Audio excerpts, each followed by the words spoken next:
постои само контрола кај писателите, да не се огрешат кон одредени состојби, отколку што би рекол се храбри за да можат да реагираат за многу негативни појави што ни се случуваат во овој простор. Дали живееме меѓу две вистини?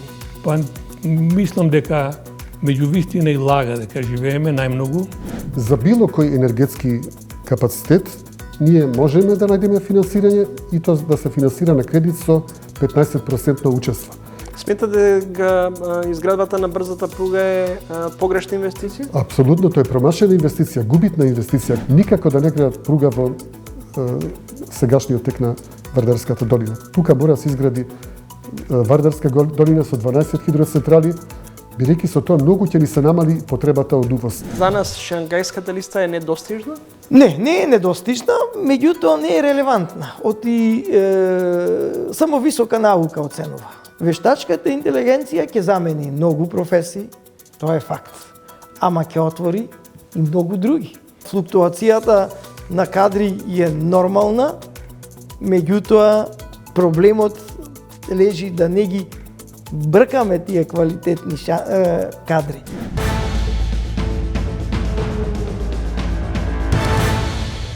Седумдесет и 5 години од раѓањето и половина век од творештвото. Долгогодишен уредник на третата програма на Радио Скопје, што беше јадро на интелектуалните промисли пред и за време на одлуките за самостојноста на државата. За него велат дека е еден од столбовите на македонската култура, матица за највредното национално творештво. Пред 35 години стана основач на Матица Македонска, првата приватна издавачка куќа. Писател Раде Силјан, гостин во ова издание на Трилинг.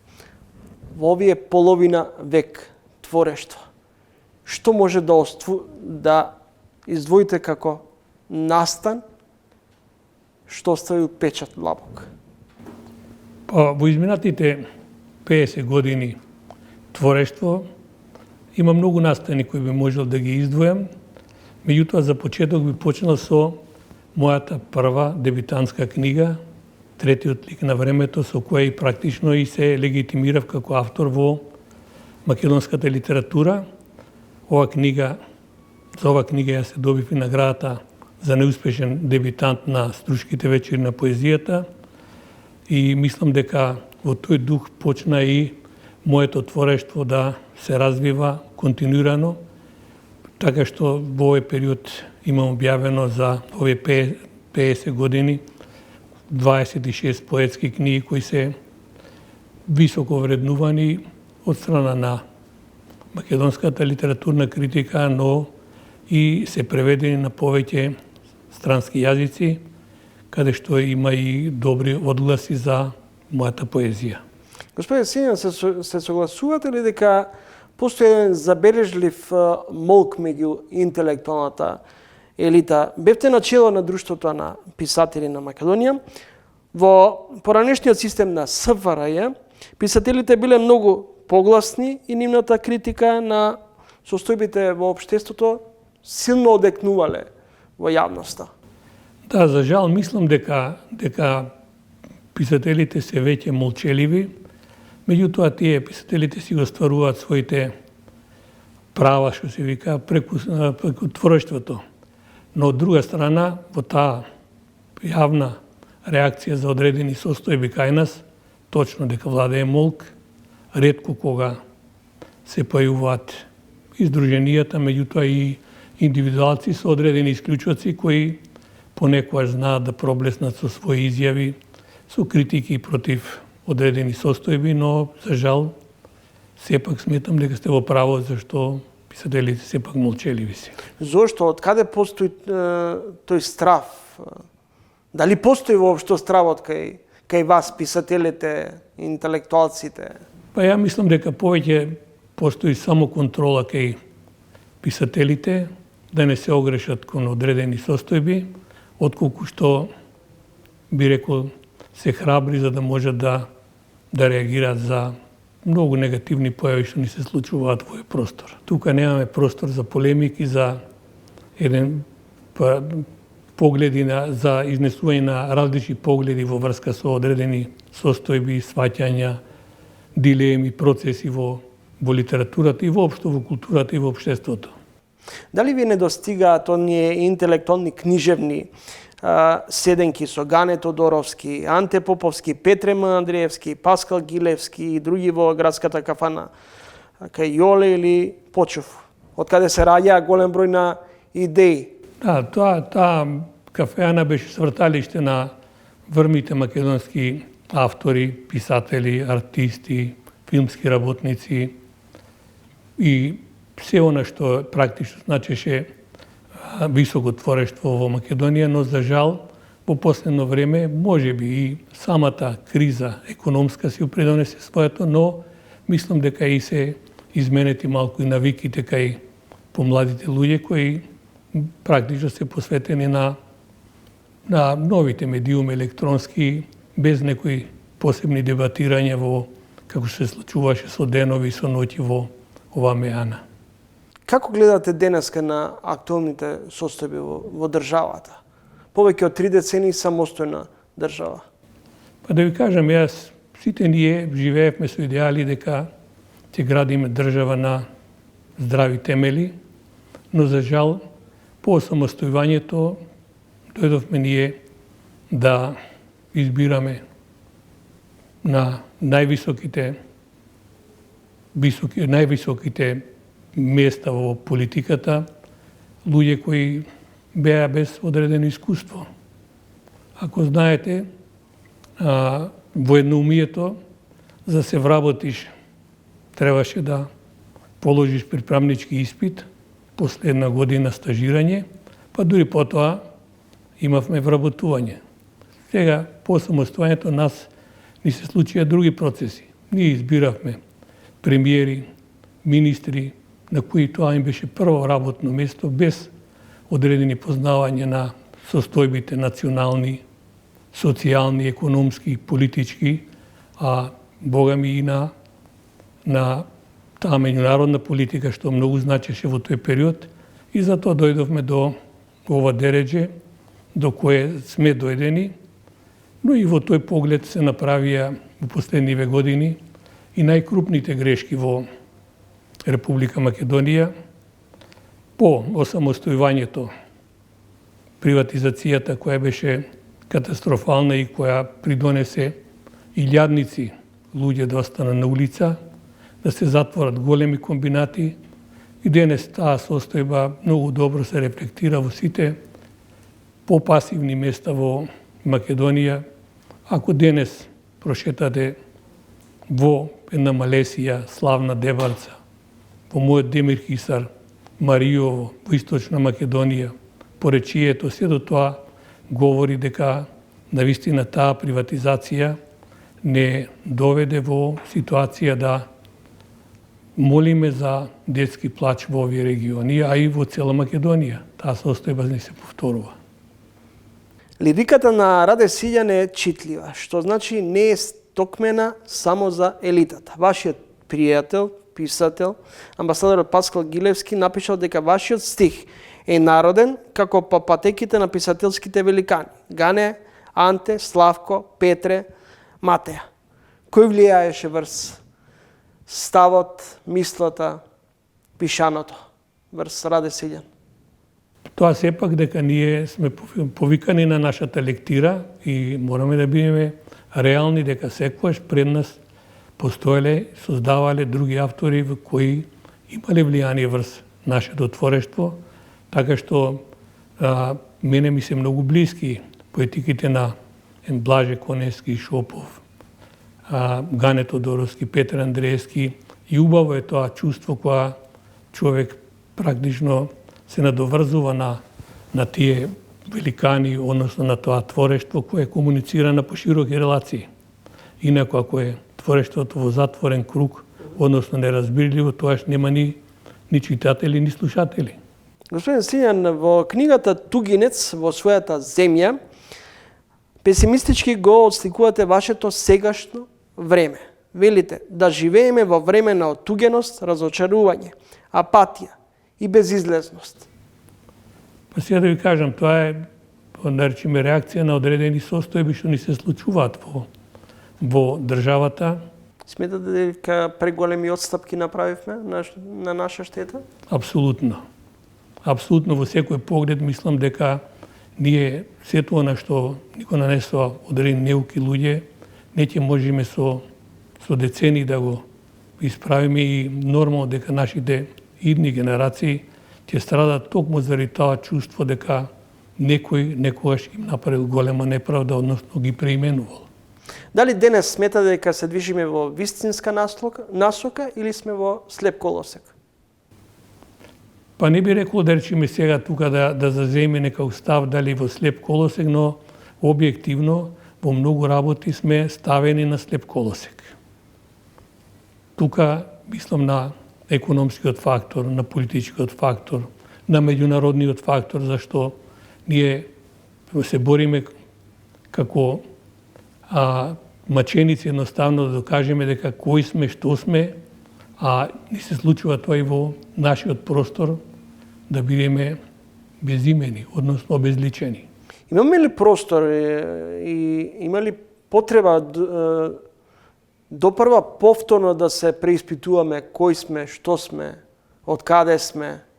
Ние знаеме кои сме, што сме, меѓутоа кога ќе одиме во странство, пасожот кога ќе покажеме, тогаш веќе се очуваме со една грда реалност за секој македонец кој се чувствува во истинска смисла на зборот она што е.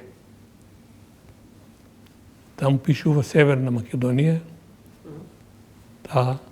знаеш дека ти си од Република Македонија, меѓутоа силата и правдината некогаш не одјат заедно. Помеѓу правдата и вистината? Да, помеѓу правдата и вистината секогаш има јас, како што гледаме во последно време. Кој го создава тој јас? Па и тоа јас го создадов буквално политичарите. Ние имавме референдум, нели? Да, референдум кој беше против промена на името, па имавме силување на парламент, купување на гласови, со закани и дојдовме до ситуација да се срамиме практично од одредени наши состојби. Од каде го извлекувате впечатокот, ова ваше, се што е создадено во Македонија денес е маргинализирано? Дали живееме меѓу две вистини? Па мислам дека меѓу вистина и лага дека живееме најмногу, зашто вистината е една, меѓутоа лагата е друга. Што преобладува повеќе, лагата или вистината? Тука мислам дека лагата е доминантна, зашто доаѓаме на, погаш ви реком, на еден слеп колосек, од каде што тешко можеме да се снајдеме и да најдеме излез. Лесно се манипулира со граѓаните? Порано многу полесно се манипулираше, меѓутоа на граѓаните сега се многу свесни и имаме еден напредок во тој поглед, односно чувство на еден патриотизам кај поголемиот дел на луѓето, кои со љубов пристапуваат и кон татковината, и кон самите себе си, и кон своите семејства и создаваат, да речеме, некакви вредности за кои можеме да се гордееме. Како вие го дефинирате патриотизмот? Патриотизмот е, според мене, чувство на припадност на еден народ, на една традиција и на се она што може да биде во корис и во прилог на сопствената држава и на сопствениот народ. Иселувањето од државата е рак рана во Македонија. Како вие лично, како уметник, ја доживувате белата чума? Па јас веќе имам белата чума опишано во мојата поезија и во претходното прашање ми одговорив дека ако поминете сега низ овие региони што ги споменав, ќе сватите дека ние навистина сме го допреле дното во тој поглед. Ако во одредени региони, па еве јас пример ќе ви кажам, јас кога сум се родил во Македонија, имало ми се чини 50.000 новороденчина. Сега односно минатата година, кога се сеќавам, имаше 16 или 17.000. Тоа говори дека завлегуваме во една длабока декаденција која е многу опасна за една држава и за опстанокот на еден народ. Говорите дека сме обезличени со промената на името, дека ни го споруваат јазикот, идентитетот. А дали од друга страна не изгледа помалку загрижувачки податокот дека сите од нашето обкружување, од соседството, одат напред, се многу поблиску на патот до Европската унија, додека ние стоиме во место? Да видите, Македонија направи толку отстапки во поглед на зачленувањето во Европската унија, што навистина е илузорно повеќе да се помислува да можеме да одиме по тој пат без да свиткаме кичма. Меѓутоа, ако виткаме кичма, тоа не сме ни народ, ни држава. Ќе ви изнесам еден пример. Ние, да речеме, имаме проблеми со нашиот источен сосед. Меѓутоа, во изминатите 3 децении, само во Бугарија се преведени околу 170 книги од современи македонски автори, а во исто време се преведени и во Македонија нешто помалку книги од современи бугарски автори на македонски јазик. Допред 6-7 години на секоја книга фигурираше превод од македонски јазик на бугарски. Кога зазема еден курс бугарите, односно бугарската политика, дека треба се бриши се она што е македонско, од тогаш излегуваат книги, меѓутоа каде што никаде не фигурира од кој јазик се преведени или на кој јазик. Така што ние мораме да бидеме многу внимателни во поглед на прифаќањето на одредени состојби и да бидеме многу погрижливи кон себе си. Спротивно нема ни да постоиме. Одржливи ли сме сами тука? Говорам надвор од евроинтегративниот пат. Ние имаме потреба, нормално дека во Европската унија имаме потреба да влеземе и треба да влеземе со се она што направиме. Меѓутоа, ако дојдеме во ситуација да погазиме одредени други национални вредности, тоаш навистина не заслужуваме. Мораме ние да бидеме достоинствени во поглед на нашите сваќања, во поглед на нашите определби.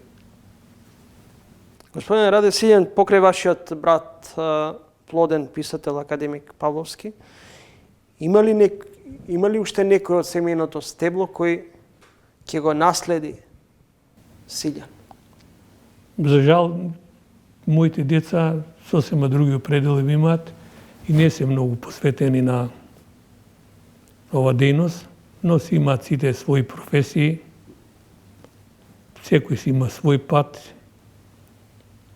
имаат мојата поддршка и се определуваат за своја иднина. Едноставно, никој не може да попречи во иднината нивна или да им се наметне дека мора да бидат она што јас сум бил или што треба да јас мислам дека треба да бидат. Како успеавте да ја одржите Матица Македонска повеќе 35 години, речиси? Вака, јас во издаваштвото влегов многу подготвен. Вие споменавте, јас бев главен уредник на третата програма и на списанието трета програма. Потоа бев генерален директор на Македонска книга на млади години. И тоа искуство беше многу драгоцено за мене. И кога се решив да формирам издавачка куќа, јас бев многу свесен за предизвиците. Но во исто време јас верував во тоа што го има зацртано како план, како програма, која еве 35 години на моје задоволство се оствари многу успешно. Ви благодарам што дојдовте во емисијата. Благодарам за поканата. Раде Силјан, писател, поет, издавач.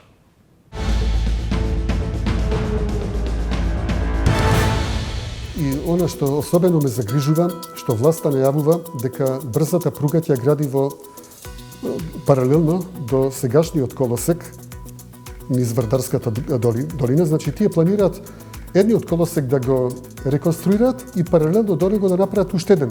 Меѓутоа, ако тоа го направат, Вардарска долина би била упропастена за сите времена и ние би се лишиле од еден многу важен електроенергетски проект кој што би ни носел 1309 гигават часа годишна енергија и профит во државниот буџет за сметка на нешто што нема да ни носи профит, а ќе ни носи само 3,5 милиарди евра загуби.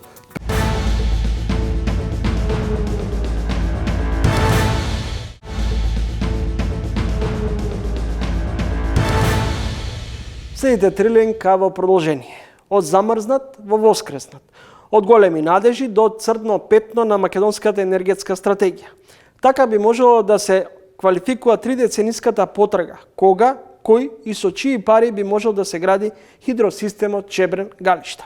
Се бара чаре за Чебрен. Засега француската ЕДФ и јапонска компанија пројавиле интерес за хидросистемот.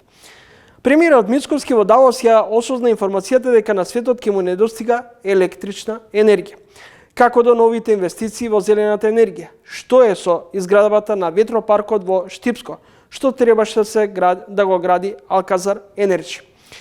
Во ово издание на тренинг со говорник универзитетскиот професор од Битолскиот универзитет Дејан Трајковски. Добре дојдовте во емисијата. Благодарам што дојдовте во Битол. Добре дојдов, благодарам на поканата. Професор Трајковски, најпрво да почнеме со последната реакција, дали зошто пропаѓа пропагандистички најавениот ветропарк? Тука се работи за инвестицијски фонд регистриран во Луксембург, менаџиран од Дубај. Инаку не тврдам ништо, туку коментирав информација од медиумите според кој инвестицијскиот фонд се откажал од изградбата. Не знаеме дали е тоа точно, меѓутоа нашето неформално здружение на инженери се обрати со барања за јавни информации до некои наши институции и добивме некои информации кои покажуваат колку сето тоа заправо несериозно се води. Имено од генералниот секретаријат на владата ни одговорија дека никогаш не се разговарало на влада за никаков ветропарк. И не упатија на Министерството за енергетика. Наводно тоа било во нивна надлежност. Меѓутоа, пред неколку денови, Министерката за енергетика кажа дека изградбата на електрични централи не е во надлежност на Министерството, односно нивна надлежност е само преносот, практично само БЕПСО. Значи, очигледно Министерство, ниту влада, ниту собрание не дискутирале за овај капитален проект. Инаку, да се подсетиме, предходната власт, колку многу се мачеше за да го истурка проектот за Чебрен и Тиквеш, кога согласно законот за стратешки инвестиции, тоа требаше да помине прво во собрание, така па се мачеа со најразлични дозволи, на крај им пропадна целиот проект. Во овој случај ниту собрание, ниту влада, ниту очигледно Министерство за енергетика ништо не е заклучило, туку најверојатно станува збор токму за некој пропагандистички проект. Понатаму ни беше одговорено од владата дека ниту никаква концесија не е издадена, ниту па земјиштето е продадено. Значи, очигледно тоа е толку далеко од било каква реализација. Многу интересен одговор добивме од државниот МЕПСО, кој ни соопштија дека Алказар Груп фактички нема добиено никаква нова дозвола за инсталирање. Туку се повикуваат на некаква стара дозвола од 2009 година на поранешна шпанска компанија која сака да инвестира во истиот ветропарк. Меѓутоа, таа компанија од 2017 година, ако не се лажаме, во стечај и ликвидација. Бидејќи Алказар Груп не ја купил таа компанија, не може да се повикува на никакво право на незините лиценци. Тоа е уште еден доказ колку несериозно целата оваа постапка се води. Во вашите реакции правите паралела дека политичките популисти како повторно да воскресна, слично со наводените инвестиции од индискиот милиардер Субрата Рој. Дали сите овие најавени инвестиции се во насока на прибирање политички поени и она што и на почеток го спомнавме, пропагандистички да се најавуваат инвестиции големи, а потоа од сето тоа ништо да нема? Дел од тие најавени инвестиции веројатно така ќе завршат. Меѓутоа, уште полоше е ако навистина се реализираат и државата се лиши од своите природни ресурси во име на странски приватни профити. Неопходно е државата самата да инвестира, да гради своји електрични централи, бидејќи тие се столб на енергетската сувереност. И тоа не може да се изрази во никакви пари. Тоа не секој му е познато. Меѓутоа, оно што може да се изрази со пари е тоа што државата, предавајќи ги овие електроенергетски капацитети на странски приватни инвестицијски фондови и приватни инвеститори, се откажува од нето добивката. Наместо добивката да заврши во нашиот буџет и на тој начин да се намалува и буџетскиот дефицит, да се намалува и задолженоста, вака државата нема да добие ништо, профитот ќе се одлее надвор, во странство, и ние како граѓани и како држава нема да добиеме ништо. Но професор Трајковски, клучното прашање е дали Македонија има капацитет финански сама да ги држи, да ги работи, да ги прави овие енергетски капацитети што ги имаме. Ќе одговорам и на тоа прашање, само да се доискажам.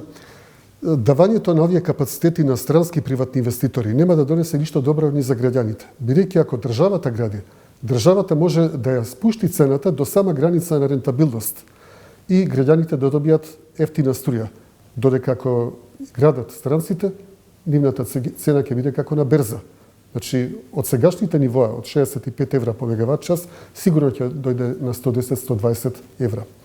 Сега, дали државата може да гради? Тука е многу важно да разграничиме што подразбираме под градење.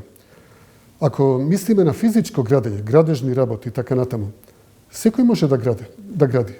Може и изградбата се даде на тендер, па најквалификуваната компанија да гради. Меѓутоа, ако мислиме под инвестирање, тогаш одговорот е јасен. Државата мора да биде таа што ќе инвестира. Бидејќи само тој што инвестира и стопанисува, тој го прибира профитот. Имате одредени дилеми што е поприоритетно, за разлика од некои други кои велат дека треба конечно да започнеме со Чебрен, други пак сметаат дека пругата сега треба да ни биде приоритет. Вие тој став не го делите. Чебрен не е некаков лек за нашите енергетски болки. Бидејќи Чебрен може да произведе само 250 гигават часа годишна енергија. Тоа е капка во морето на нашите потреби од 2000 гигават часа. Освен тоа, Чебрен е многу скап проект. Вистинскиот проект во енергетиката кој нас ни треба е Вардарска долина, проектот со 12 хидроцентрали. Бидејќи таа може да донесе да произведе 1309 гигават часа електрична енергија годишна. Значи 5 пати повеќе од Чебрен. А цената би била само 2 пати поголема од Чебрен. Сега, за разлика од Вардарска долина, Чебрен би имал и посебно за складирање до 800 гигават часа енергија годишно од фотоволтаици, од ветерни централи. Меѓутоа, и тука тој не е оптимален. Бидејќи долната акумулација на Чебрен, Орлов камен, има способност за складирање на вода само за околу 2,5 до 3 гигават часа енергија, што е многу малку.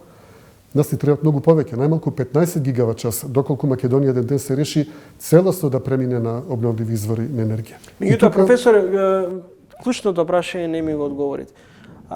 Велите подобре да остане во собственост на државата во однос на Чебрен, но прашањето е, имаме ли ние финански капацитет тоа да го реализираме, било да е за Чебрен, било да е за Вардарска долина, или сепак треба да го дадеме странци? Сега општо ќе зборувам, не за Чебрен специфично, за било кој енергетски капацитет, ние можеме да најдеме финансирање и тоа да се финансира на кредит со 15% учество. Бидејќи се работи за обновливи извори на енергија, доколку конкурираме кај европските банки, тука ќе има и голема грант компонента од 35%, што значително ќе поевтини изградбата. Значи, токму тие причини не сме Македонија да го препушти инвестирањето на странски приватни инвеститори, бидејќи има начин да се дојде до пари. За милиарда евра капитални издатоци, доволно е 15% учество, односно само 150 милиони евра. Македонија од буџетот секоја година толку може да одвои.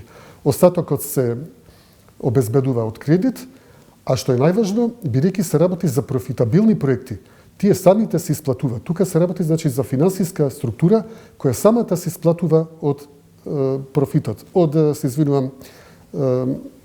приходите. И на крај останува и достанува добивка, односно профит. Додека ако дадеме на приватни инвеститори, ние апсолутно ништо не добиваме. Велите дека нема ништо од ветерниот парк, за Чебрен долги години се зборува, за Вардарска долина има различни мислења. Дали треба да се гради или не? Не велам дека е се завршено со ветропаркот, бидејќи МЕПСО дал дозволи за 1500 мегавати инсталирана моќност во ветропаркови. Значи, овој на Алказар Енерджи е за 400 и нешто мегавати, но има уште 1100 кои се во постапка. Ако тоа се случи, ако сите тие локации, најдобрите, најоветрените локации се дадат на странски приватни инвеститори, тоаш Македонија како држава нема да има простор каде да гради своји ветропаркови. Што е ужасно, што е практично злосторство према сопствениот народ. Сега, ако правиме споредба помеѓу Чебрен и Вардарска долина, реков дека Вардарска долина е проектот кој што нас ни треба. Бидејќи тоа има многу поголемо производство, при многу помали, релативно помали трошоци по мегават инсталирана моќност, се исплатува побрзо, дури и ако се земат предвид трошоците за изместување, релокација на 79 км железнички колосек од сегашната Вардарска долина. Сум ги правил сите пресметки на исплатливоста. Како најважен показател е внатрешната стапка на принос. Сметате дека изградбата на брзата пруга е погрешна инвестиција? Апсолутно, тоа е промашена инвестиција, губитна инвестиција, која ќе ни донесе нас 3,5 милиарди евра загуби. Значи, не само ние 2 милиарди евра главница, туку уште 1,5 милиарда евра камати, кои што ние не можеме ги вратиме. Дури и железница да остварува 100 милиони евра годишно приход, како што не убедуваат од владата, а за тоа би им требал промет од 5 милиони тони, а моментално ние имаме 0,85 милиони тони на нашите пруги и длабока загуба. Значи, дури да имаме 100 милиони евра годишно приход, со најдомакинско работење, ние не би можеле, односно МЖ инфраструктура, не би можела да постигне повеќе од 2 милиони евра годишно добивка пред оданочување, амортизација, односно толку би останувал за отплата на ануитетите за кредитот. А ануитетот за тој кредит од 200 милиони би изнесувал за тој кредит од 2 милиарди евра би изнесувал 200 милиони, поточно 199 милиони евра годишно. Како ќе отплатуваме ние со 2 милиони 200 милиони? Значи ќе мораме да се задолжуваме како држава кај странските комерцијални банки за да го рефинансираме тој долг и тоа до недоглед. За разлика од електроцентралите, тој проект не може да се исплати сами и таму треба да бидеме ние загрижени. Професор Трајковски, веројатно преокупирани со новите проекти, како да заборавивме на рек-Битола. Треба или во какви услови да се размислува за постепено гаснење и колку би чинило гасификацијата во рек наспроти јаглеродот и нафтата? Ние веќе немаме избор. Претходната влада потпиша во 2021 година дека етапно ќе ги гасне сите блокови на рек Битола, првиот во 2026, а последниот во 2030 година. Осломи требаше да биде угаснат уште во 2024 година, а гледаме дека се уште работи. Меѓутоа, настрана од тие политички одлуки, јаглен едноставно повеќе нема во рудниците во Суводол и во Бродгинотино. Додека отворањето на нов коп во Живојно е неисплатливо. Тоа би било финансиско самоубиство. Бидејќи односот јаловина спрема јаглен е околу 9:1.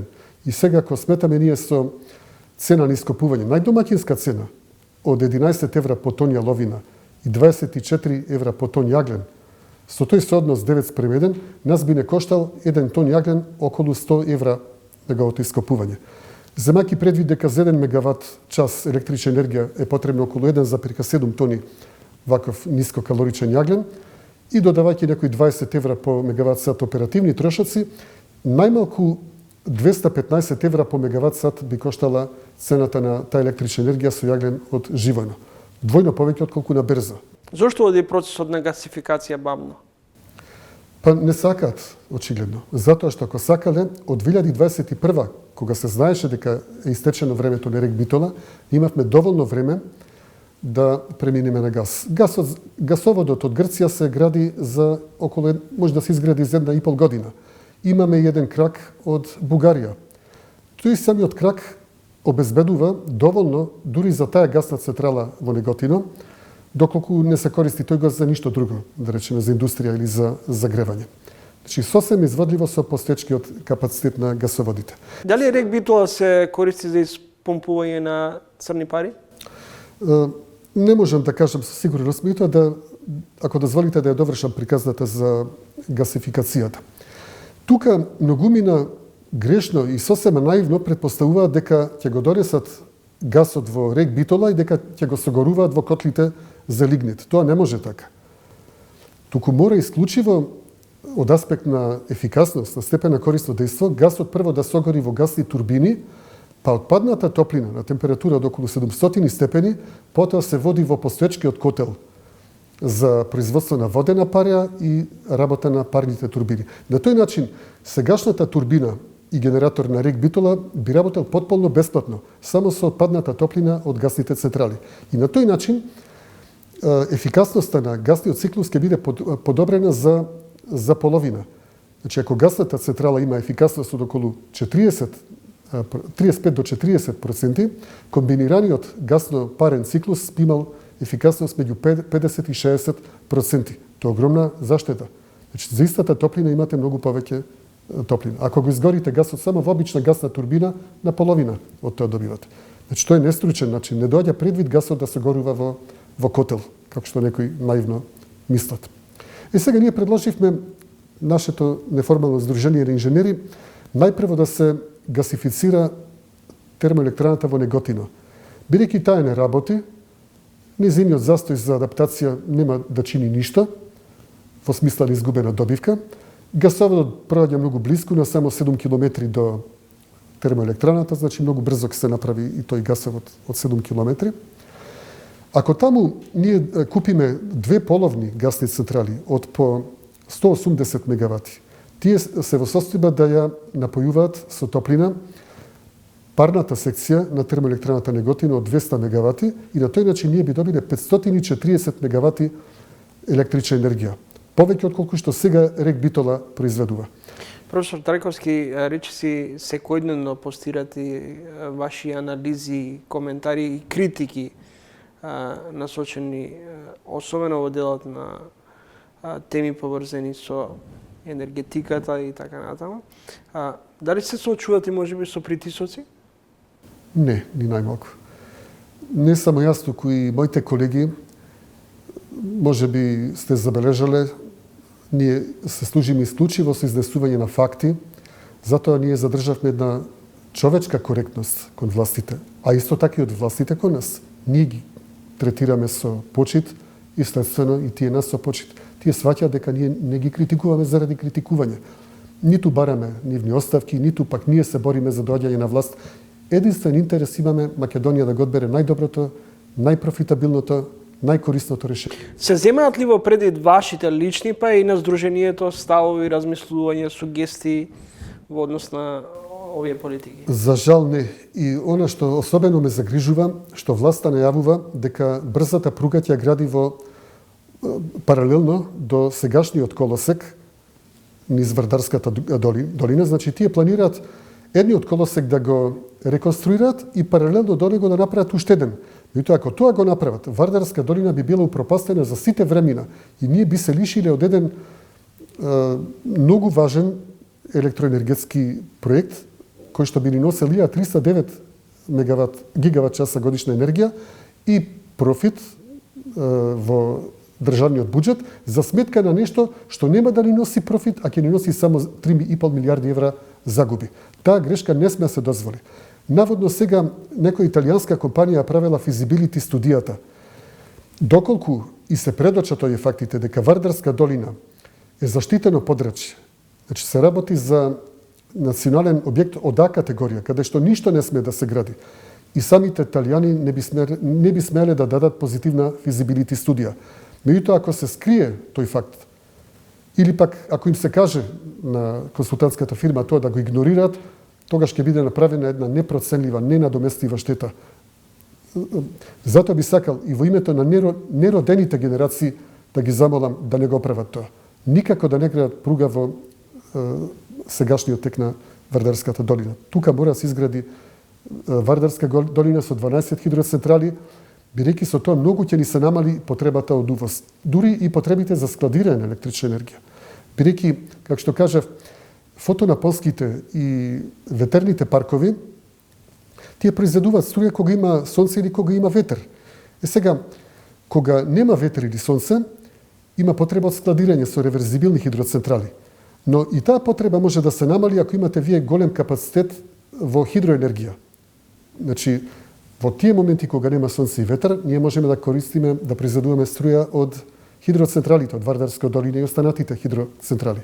И како последно решение, ако нема доволно ни вода, мора да се изградат реверзибилни хидроцентрали за складирање на енергијата.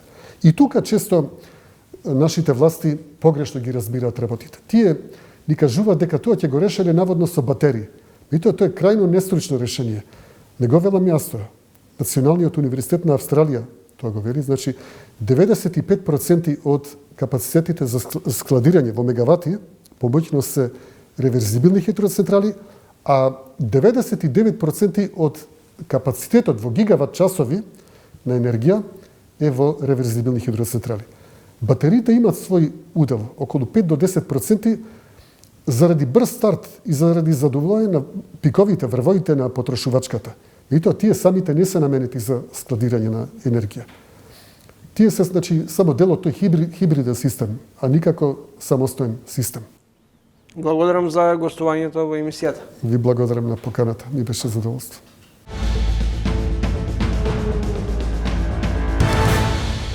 Имаме финансирање на научни проекти минатата година, после пауза од можеби 15 години и повеќе, што ќе речи имаме историски благопријатни услови. Од една страна дава подстрек за научно истражување, за работа во науката, но она што го рековте, привлекува и луѓе кои не доаѓаат во науката и образованијата од желбата за наука. Науката е љубов, не може вие да се занимавате со наука заради пари. Никаде нема така да се занимаваат.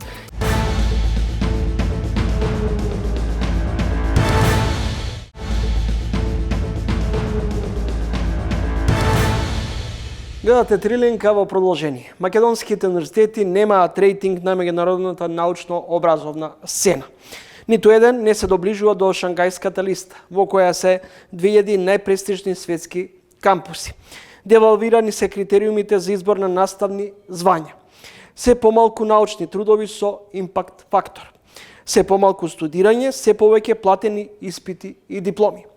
Нема многу истражувачки центри, корупција и сексизам, плагиати на учебници и научни трудови. На универзитетите, од каде се регрутираат владини функционери, лесно и преку ред се стигнува до дипломи. Покрај ваквите црнила во јавноста нема многу информации за поединечните дострели на универзитетските професори. Конечно, се очекува нов закон за високо образование. Трилинг почнува серијал на интервјуа со дел од ректорите на универзитетите во Македонија. Прв е ректорот од Битолскиот универзитет, господинот Игор Неделковски. Добре дојдете. Добре ве најдов. Благодарам на поканата. Господин Неделковски, како сте задоволни од начинот во моментов како функционира Битолскиот универзитет? Многу сум задоволен, бидејќи минатата година успеавме да постигнеме сериозен раст на студентите на прв циклус студии до дипломски, 12% за една година.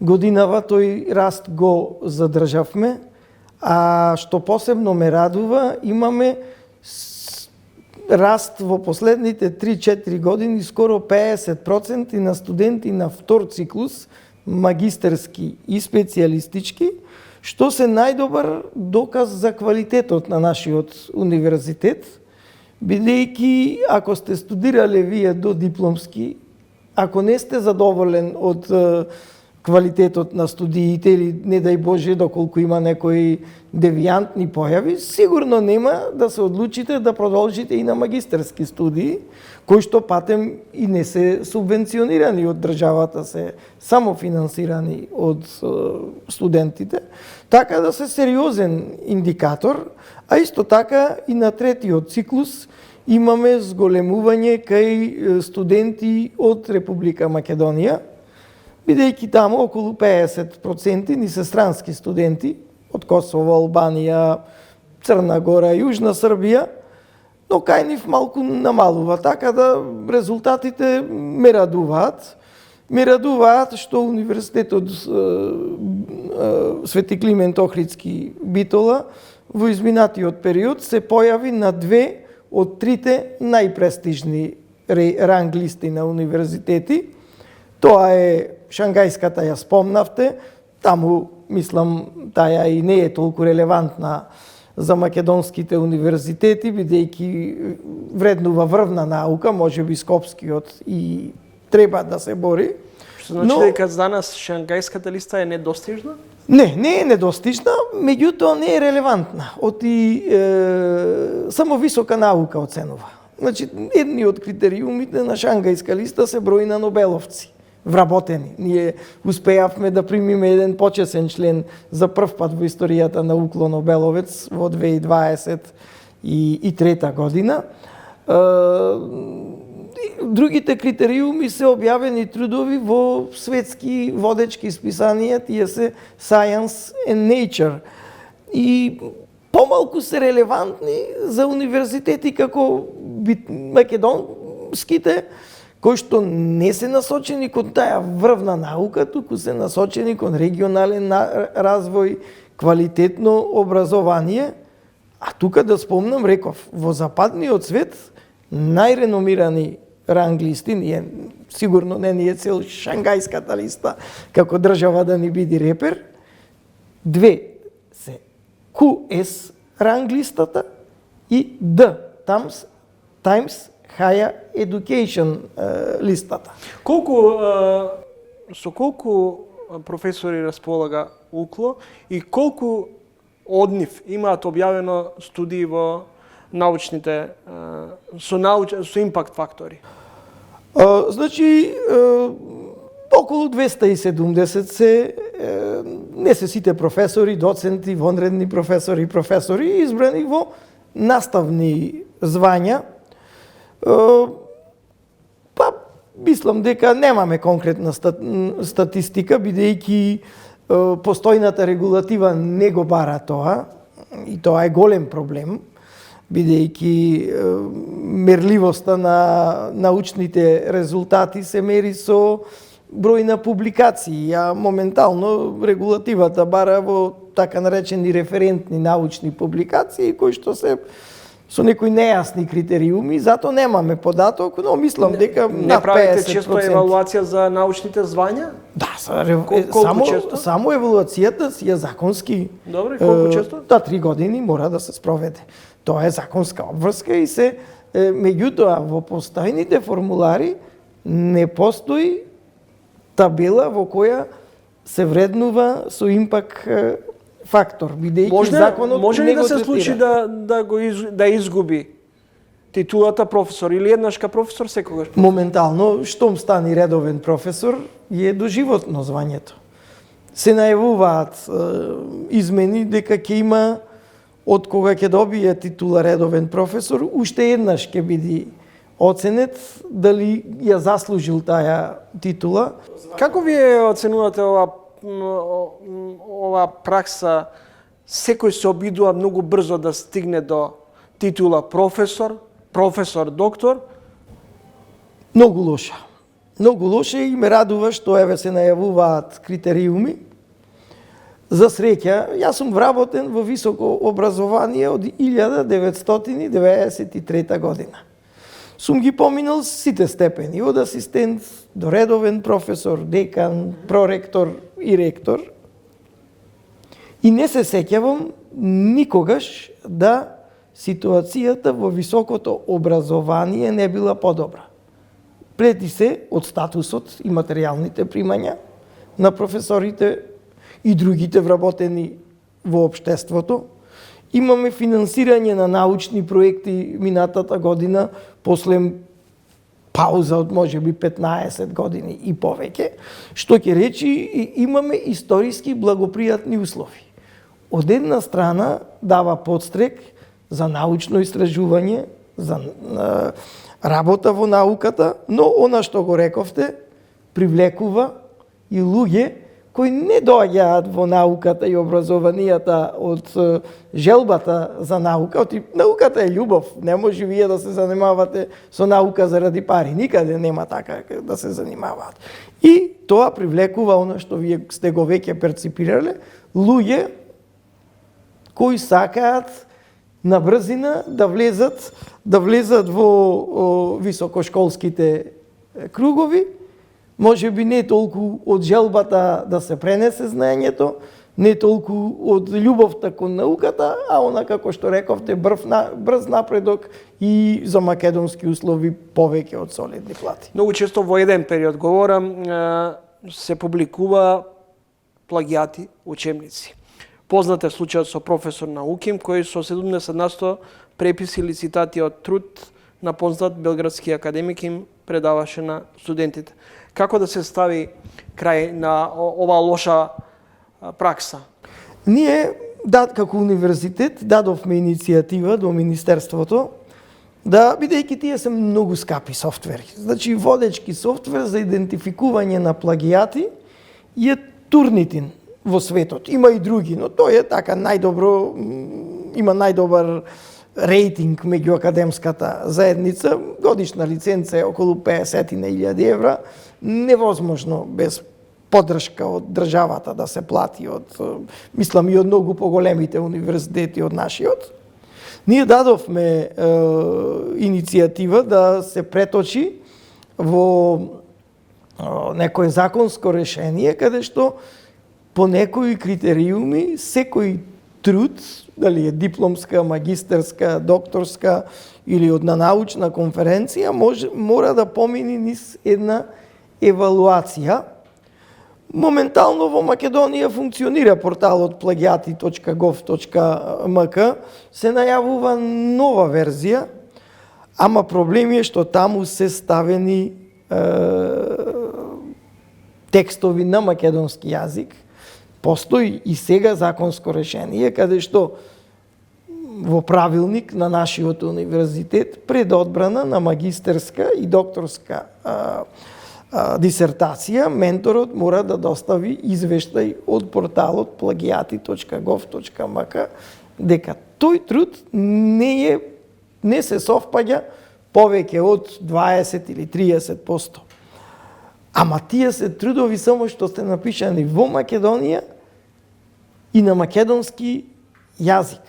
Нас ни треба глобален, бидејќи многу е уште по-лошо како пракса да само да се преведуваат странски трудови, што е исто еден драстичен плагиеризам, иако не е директно да го споредите реченица по реченица, меѓутоа превод се и во научната фела се смета исто за сериозен плагиеризам. Игор Неделковски, ректор на УКЛО, втор мандат. Ректоре, вие сте професор на Факултетот за информатички технологии. Влегуваме во ерата на вештачката интелигенција. Едни зборуваат дека со вештачката интелигенција ќе имаме многу големи придобивки, од друга страна постои стравување дека со вештачката интелигенција некои професии со текот на времето ќе исчезнат. Па дури ќе биде неопходно редуцирање на човечкиот капитал. Исчезнувањето на професии е некој континуиран тренд.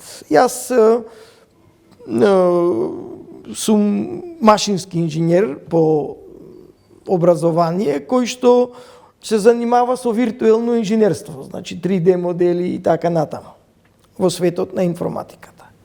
Кога почнував како млад инженер во 90-тите години, за да се направи некој модел во 3 димензии, имаше 3 посебни работни места. Едно на инженерот, кој треба да го осмисли, Постоеше технички цртач кој што треба да го нацрта на хамер и постоеше работно место тушер кој што она што е нацртано на хартија со молив на хамер, потоа го пренесуваше на еден медиум кој што се викаше озолит или по некој пат на паус со туш. Денеска сите инженери цртаат директно во 3D. Исчезна како професија и тушерот и техничкиот цртач. Ги заминаја компјутерите. Вештачката интелигенција ќе замени многу професии, тоа е факт. Ама ќе отвори и многу други. Ќе имаме комплетно преселба, ако можам да речам, на занимањата. Каков закон за високо образование според вас е ќе биде најдобро решение во кој ќе се избегнат сите слабости и аномалии во научно-истражувачката дејност? Закон без дупки.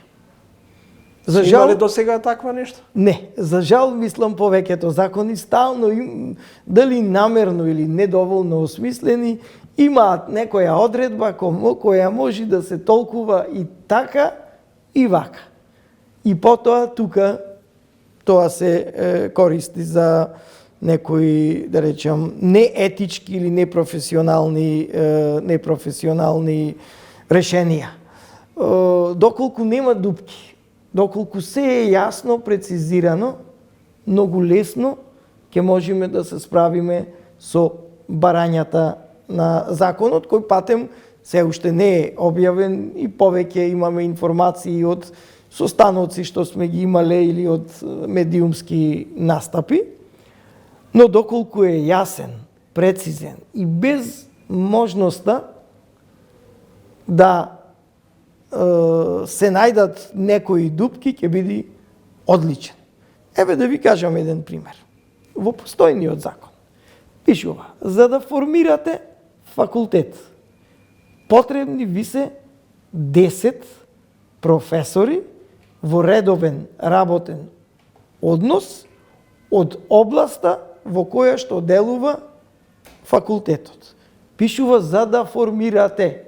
Веројатно законодавецот сакал да каже дека ако имате факултет, вие мора постојано да имате 10 вработени професори.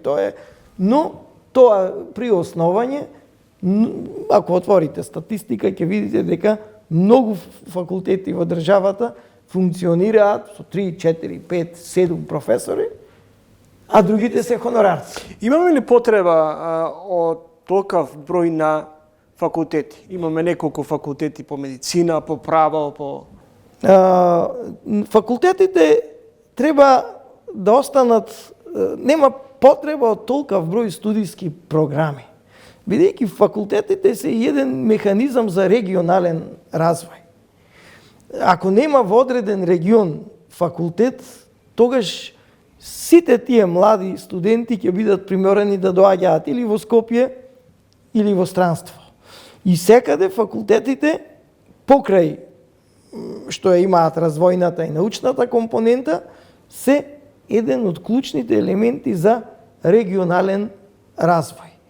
Но системот за високо образование во Македонија е многу предимензиониран и ние работиме за жал во високото образование по онај еден синдром познат кај македонските земјоделци. Ако годинава добро се продаде бостанот на пазар, в година сите во селото ќе посадат бостан, надевајки се дека ќе заработат и ќе срушат цената на тој начин. Така и во високото образование. Дали ние создаваме кадри за дома или за надвор? За двете. Кадрите се универзални. Ако создаваме само за дома, тогаш сме ја промашиле. Бидејќи ако нашите кадри не се компетитивни и не се со приближно еднакви знаења и квалитети како било кој друг нивен колега во Европа или во светот, тогаш нешто не е во ред со нашето образование. Така да флуктуацијата на кадри е нормална, меѓутоа проблемот лежи да не ги бркаме тие квалитетни кадри. Како да ги задржиме? Како да ги задржиме. Тоа е главниот проблем. Како да ги задржиме? Па, во самото образование со квалитетни студии, а во општеството се знае и со решавање на горливи општествени проблеми. Тука сега секој човек има индивидуални цели. Јас како личност ми смета еколошките проблеми. Имаме многу загадена држава. Ми сметаат сообраќајните проблеми. Имаме тотално нефункционален систем на сообраќај во државата. Не е дигитализирано. Се уште, иако имаме сериозен напредок тука со овие дигитални услуги, но се уште постои опасност дека ќе одите на шалтер и ќе ве вратат. Има и парадоксални ситуации каде вие носите доказ за уплата од и банкинг системот, вика нема печат и ве тераат. Значи, има купишта такви примери кај што и професии, бидејќи јас, како што реков, доаѓам од таа применета информатика. Тука примањата се многу солидни. Малку последниве години, баш заради вештачката интелигенција, може би намали малку таа јагма за вработување. Порано не беше, значи има проблем работодавачето, неработниците. И меѓутоа и во тај сектор кој што е добро платен, каде што можете буквално да бирате што ќе работите и каде ќе работите, имаме сериозно иселување преди се во Северна и Западна Европа, бидејќи јас разговарам често со така тие млади студенти, баш ова ги обесхрабрува тој наш балкански стил на живот, каде што морате за се самите да се снајдите, да завршите некоја работа, иначе ако очекувате системот да функционира, ќе заглавите во бирократски лавиринти. Ви благодарам за интервјуто и гостувањето во Трелинг. Благодарам јас. Игор Неделковски, ректор на Битолскиот универзитет.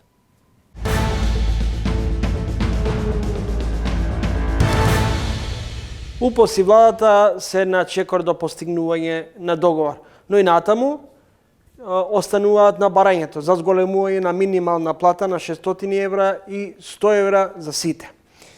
Во ово издание на Тренинг соговорник е Трпе Дејановски, председател на УПОС.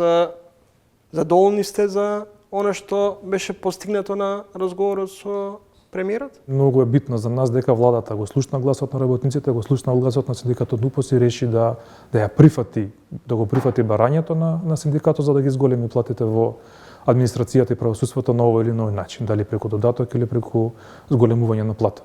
Она што треба да се додоговори е да видиме на кој начин ќе биде тоа. Нашиот предлог е да биде по индивидуални, поединечни колективни договори за секоја институција во управата и правосудството, беше бидејќи наш предлог е тоа дека е наједноставниот и најфункционалниот начин тоа да се направи. Станува збор за околу 9000 службеници. Од прилика, да. Точниот број не можеме да го утврдиме, треба да се отвори оној каталог на работни места што го води МЈА, меѓутоа од 9 до 10.000 работници што во управата и правосудството, што никој веќе не памти кога последен пат добиле покачување на плата. За колкава сума ќе треба да биде издвоена од буџетот за оваа група на...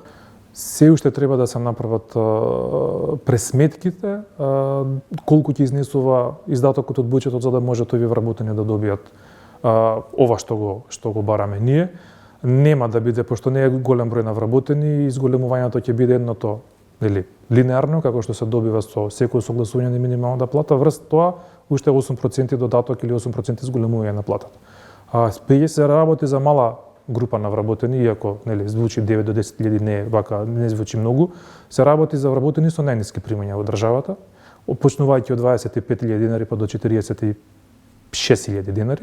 Издатокот на буџетот не би можел сега да го кажам, меѓутоа мислам дека е доста издржлив и дека и во минатата година кога преговаравме, парите во буџетот може да се најдат многу лесно и мислам дека веќе се изнајдени, бидејќи во самиот буџет кој ќе го видите за оваа година имаше пресметка дека платите може да се зголемуваат баш во оваа рамка. Идната недела ќе има протести? Да. Значи, ние како Сојуз на синдикати на Македонија, каде што членови синдикатот НУПОС, имавме вчера седница на претседателството, значи не се откажуваме.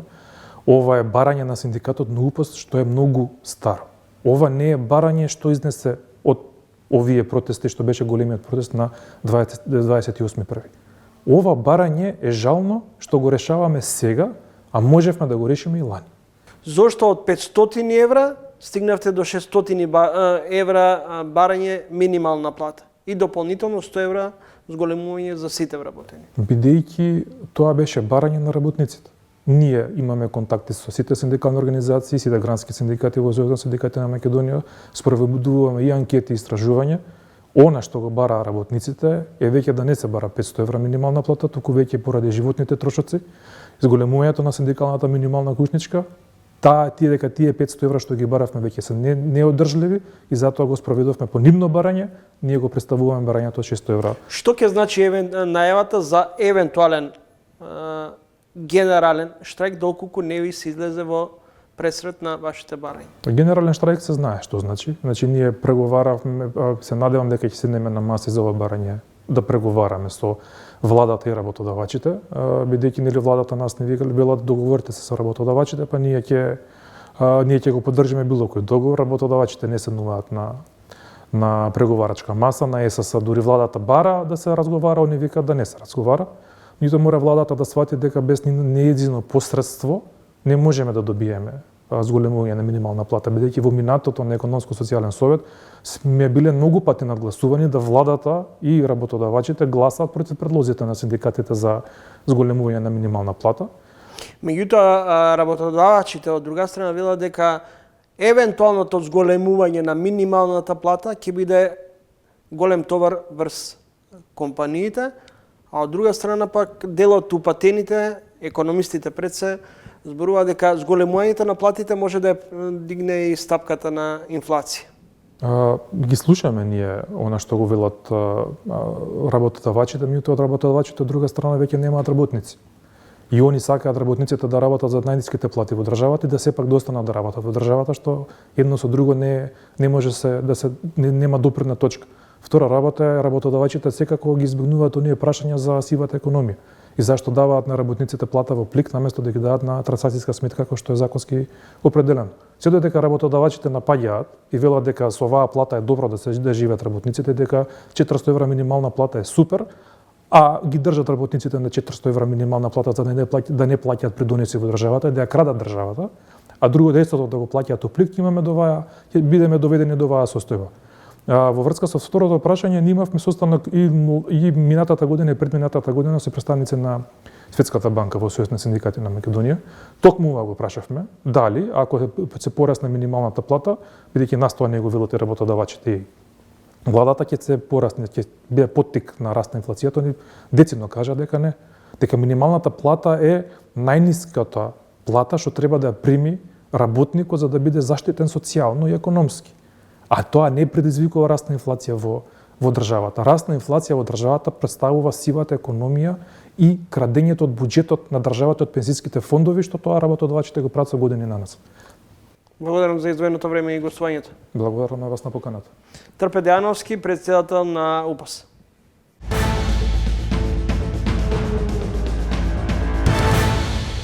Неодамна во Трилин гостуваше доктор Виолета Мојсовска-Нумовска од клиниката за кардиоваскуларни заболувања во Охрид. Токму од болницата реагираат со став во однос на нејзиното неодамнашно гостување во ТВ магазинот Трилин. Во целост вие пренесуваме нивната реакција. Сакаме да истакнеме дека нејзиното учество и настап во вашата емисија не беше во својство на официјално назначен представник за настап во име на нашата болница. Сите изнесени ставови, констатации и искуства се незини лични и не се одраз на ставови и констатации на стручниот колегиум, работоводниот орган или друг орган во нашата болница. Во исто време сакаме да потенцираме дека докторката од вкупно 3 години работа како специјалист кардиолог, последниве 2 години и 6 месеци не работи во одделот за интервентна кардиологија, каде има поминато само 6 месеци како специјалист кардиолог, што значи незините ставови за состојбите во интервентната кардиологија се лични и не се темелат на незино искуство како специјалист во тој оддел. Тука е крајот на ТВ магазинот Трилинг. Довидување до идниот петок во исто време.